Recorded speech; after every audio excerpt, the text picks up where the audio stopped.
ଗୌରବ କହିବେ, ରିମଝିମ୍ ତମ ପଟ କିଚେନ୍ର ସିଲିଣ୍ଡରଟା ଟିକେ ସମୟ ପାଇଁ ପଲ୍ଲବୀକୁ ଦିଅ। ସେ ବାବାଙ୍କ ପାଇଁ ବ୍ରେକଫାଷ୍ଟ ତିଆରି କରିଦେବେ। ତାପରେ ମୁଁ ନିଜେ ସେ ସିଲିଣ୍ଡର ଆଣି ତମ ପାଖରେ ରଖିଦେବି। ତାପରେ ରିମଝିମ୍ କହିବେ, କାଇଁ ବାବାଙ୍କ ପାଇଁ ବ୍ରେକଫାଷ୍ଟ ତିଆରି କରିବାକୁ ତମେ ମୋତେ କାଇଁ କହୁନ? ସେ ପଲ୍ଲବୀକୁ କାଇଁ କହିଲ? ସେ କାଇଁ ତିଆରି କରିବ? ଏହାପରେ ଗୌରବ କହିବେ, ଦେଖ ସେମିତି କିଛି ନୁହେଁ।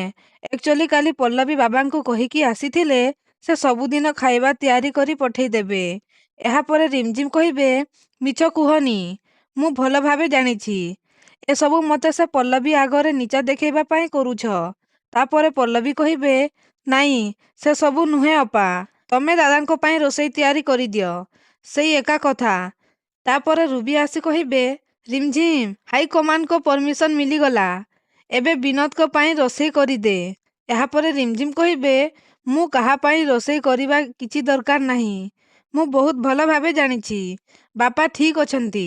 ଆଉ ତମେ କେବଳ ମୋ ପାଖରୁ ଟଙ୍କା ଝଡ଼େଇବା ପାଇଁ କାଲିଠୁ ଏସବୁ ନାଟକ କରୁଛ। ଏହାପରେ ଗୌରବ କହିବେ, ତମ ମୁଣ୍ଡ ଖରାପ ହେଇଗଲାଣି ରିମଝିମ୍। ତମ ସହିତ କୋଉ ଭାଷାରେ କଥା ହେବି ମୁଁ ନିଜେ ବି ବୁଝିପାରୁନି। ତାପରେ ପଲ୍ଲବୀ କହିବେ, ଭାଇ ପ୍ଲିଜ୍ ଆପଣ ଟିକେ ଶାନ୍ତ ହୁଅନ୍ତୁ। ଅପା ଏଟଲିଷ୍ଟ ମୋତେ ସିଲିଣ୍ଡରଟା ତ ଦିଅ। ମୁଁ ଜଲ୍ଦି ରୋଷେଇ ସାରି ପୁଣି ଡ୍ୟୁଟି ବାହାରିବି। ତାପରେ ପୁଣି ଦାଦା ଖାଇସାରିଲା ପରେ ମେଡ଼ିସିନ ଖାଇବେ।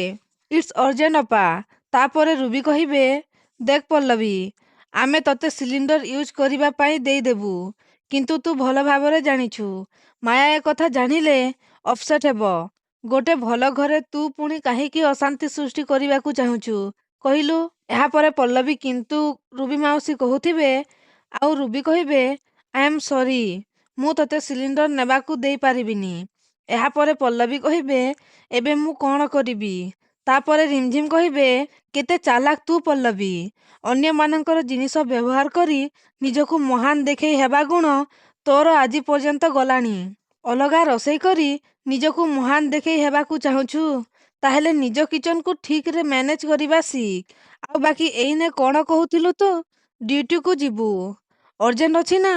ତ ଶୁଣ, ଜବ୍ ମୁଁ ବି କରୁଛି, ତୋ ଏନଜିଓକୁ ସମ୍ଭାଳୁଛି ମୁଁ, କିନ୍ତୁ ତା ସାଙ୍ଗେ ସାଙ୍ଗେ ରୋଷେଇ କରି ଘର ବି ସମ୍ଭାଳୁଛି। ତେଣୁ ଏସବୁ ଚାଲାକି ଛାଡ଼। ଯଦି ଗ୍ୟାସ୍ ସରିଯାଇଛି ତାହେଲେ ନୂଆ ଗ୍ୟାସ୍ ଅର୍ଡର କରି ଆଣି ରୋଷେଇ କର, ଆଉ ମହାନ ଦେଖେଇ ହ।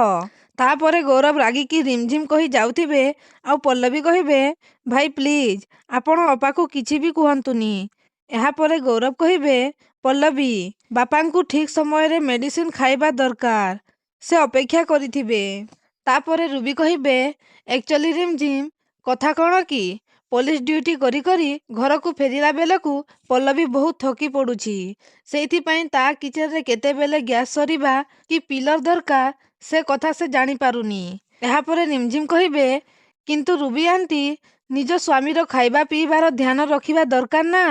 ଖାସ୍ ସେଇ ଅଭାବ ଯୋଗୁଁ ବିଚରା ଆଦର୍ଶକୁ ଆଜି ଘରୁ ଭୋକ ଉପାସରେ ଯିବାକୁ ପଡ଼ିଲା। ଏହାପରେ ରୁବି କହିବେ, ଆରେ ଧୀରେ କହ ରିମଝିମ୍, ମାଏ ଯଦି ଏକଥା ଶୁଣିବ ତାହେଲେ ଘରେ ପ୍ରଲୟ କରିଦେବ ସିଏ।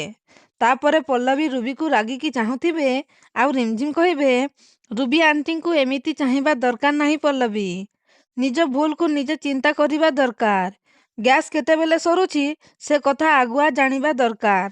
ନାଇଁ ଯଦି ସେତିକି ଜାଣି ନ ପାରୁଛୁ ତାହେଲେ ଆଉ ଗୋଟେ ଏକ୍ସଟ୍ରା ସିଲିଣ୍ଡର ଆଗୁଆ ବୁକ୍ କରିକି ରଖିବା ଦରକାର। କିନ୍ତୁ ତତେ ତ ସେସବୁ ଜଣା ନାହିଁ ନା। ତତେ କେବଳ ଦେଖେଇ ହେବା ଆଉ ଅନ୍ୟକୁ ଇମ୍ପ୍ରେସ କରିବା ପାଇଁ ବଡ଼ ବଡ଼ କଥା କହିବା ଜଣା। ତାପରେ ଗୌରବ ରାଗିକି କହିବେ, ବାସ୍ ରିମଝିମ୍, ବହୁତ କହିଗଲ ତମେ। ଗୋଟେ କଥା କାନ ଖୋଲି ଶୁଣି ରଖ, କାଲି ଯଦି ଠିକ୍ ସମୟରେ ପଲ୍ଲବୀ ଆଦର୍ଶକୁ ସାଙ୍ଗରେ ନେଇ ଆମ ଘରେ ପହଞ୍ଚି ନଥାନ୍ତେ ନା, ତାହେଲେ ଛାଡ଼, ତମକୁ କହି କିଛି ବି ଲାଭ ନାହିଁ, କାରଣ ତମେ ସେ ସବୁ ଜାଣିବାକୁ ଯୋଗ୍ୟ ନୁହେଁ। କିନ୍ତୁ ମୁଁ ତମକୁ ସାବଧାନ କରି ଦଉଛି, ତମେ ଯଦି ପୁଣି ଥରେ ପଲ୍ଲବୀ ଏଗେନ୍ଷ୍ଟରେ ଗୋଟେ ଶବ୍ଦ ବି କୁହ ତାହେଲେ ମୋ ଭିତରେ ଶୋଇ ରହିଥିବା ସେଇ ପୁରୁଣା ଗୌରବ ପୁଣି ଥରେ ଜାଗି ଉଠିବ। ଏହାପରେ ରିମଝିମ୍ ଆଶ୍ଚର୍ଯ୍ୟ ହେଇଯାଉଛନ୍ତି। ପୁଣି ଗୌରବ କହିବେ, ଆଉ ସେତେବେଳେ ତମକୁ କେହି ବି ରକ୍ଷା କରିପାରିବେନି। ତ ଦର୍ଶକ ବନ୍ଧୁ, ଏବେ କ'ଣ ଗୌରବ ରିମଝିମ୍ଙ୍କ ପାଟି ବନ୍ଦ କରି ଦେଇଥିଲେ ଭଲ ହେଇଥାନ୍ତା କି? ଆମକୁ କମେଣ୍ଟ ମାଧ୍ୟମରେ ଜଣାନ୍ତୁ।